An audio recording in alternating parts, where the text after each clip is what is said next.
Hey everyone, thanks for joining me today. I'm here to talk about a dark chapter in history that does not get enough attention. John Calvin's rule in Geneva during the 1500s, the time when he turned the city into a theocratic nightmare. Let's call him Ayatollah Calvin, and you'll see why. This isn't the Reformation story you learned in school. It's about a violent, tyrannical leader whose methods looked a lot like Sharia law, the strict Islamic legal system.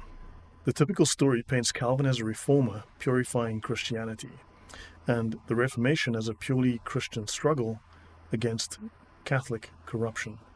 Apologists often downplay the darker side, like Calvin's theocratic control in Geneva from 1541 to 1564, or Protestant collaboration with Ottoman Muslims, playing Judas against Europe for Muslim money. Picture Geneva in 1541. Calvin, a French Protestant leader, gets invited to this small city-state to build his perfect Christian society. He is part of the Reformation, breaking away from the corrupt Catholic Church. But he takes it to an extreme.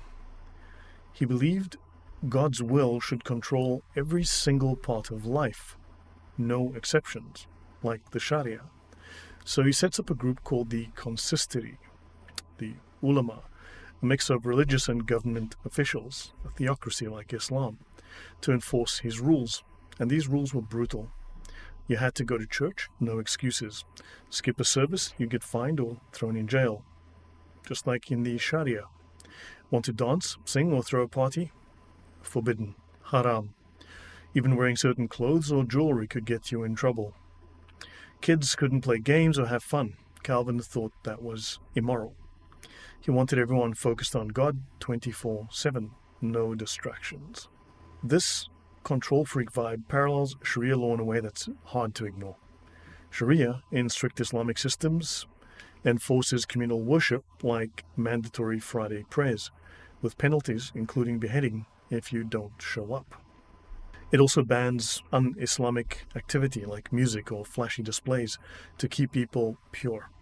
Calvin's Geneva was the same. No music, no celebrations, no freedom to dress how you want. It's like he took Sharia's playbook and slapped a Christian label on it. Both systems say God's will overrides everything. Calvin wrote in his Institutes that God's will is the highest rule of justice. And Sharia texts, like the Reliance of the Traveler, say that good and bad are whatever Allah commands. It's a might makes right mindset, and Calvin ran hard with this. Now let's talk about his violent side. If you broke Calvin's rules, you'd face the consistory's wrath. First-time offenders got warnings or fines. Repeat offenders, they got harsh punishments. You could be excommunicated, cut off from the church, which was a big deal back then. You could be banished from Geneva. Worse crimes like adultery or heresy got you executed. Calvin had 38 to 58 people executed during his rule, according to historians like Carteret. 76 were banished. The most infamous case was Michael Servetus, a Spanish physician who denied the Trinity. Calvin had him burned at the stake in 1553 for heresy, saying it was necessary to protect the faith. That's not just strict, that's tyrannical. It should be noted that since he was not a resident of the city, under Calvin's own law, the worst that could happen is banishment. Calvin had him killed regardless. I should also note that Servetus was using the Quran to prove that Jesus was not God, and also that the Trinity was false. Sharia has what are called hudud punishments, like execution for apostasy or adultery or exile for lesser crimes, which are meant to enforce religious order, just like Calvin's executions and banishments. Both Calvin and Sharia leaders wanted to control not just actions but thoughts. If you didn't buy into Calvin's exact interpretations of the Bible, you were a heretical danger to his perfect society. Sharia does the same with its own blasphemy laws. Step out of line, and you are done. Then there's iconoclasm. Calvin hated religious art, statues, paintings, stained glass, calling it all idolatrous. He ordered it all destroyed in Geneva, as he wrote in Institutes. That is straight out of Sunni Islam's playbook, where they ban images in mosques to avoid idolatry, like Wahhabis do. Now, this wasn't just about theology, it was also cultural destruction.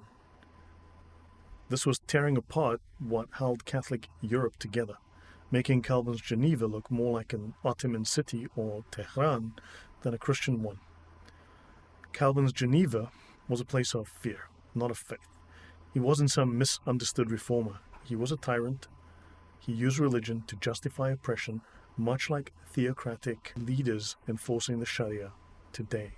His legacy is a warning to us. When you mix extreme religion with power, you get tyranny, not utopia.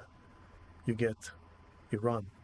Calvin was a theocratic tyrant like the Ayatollahs and the Wahhabists, and as we shall learn in future, Protestants were traitors, aiding an Islamic invader. So thank you for listening. Let's talk more. If you've got questions, please leave your comments below and do subscribe to the channel for more. Thank you very much, and God bless.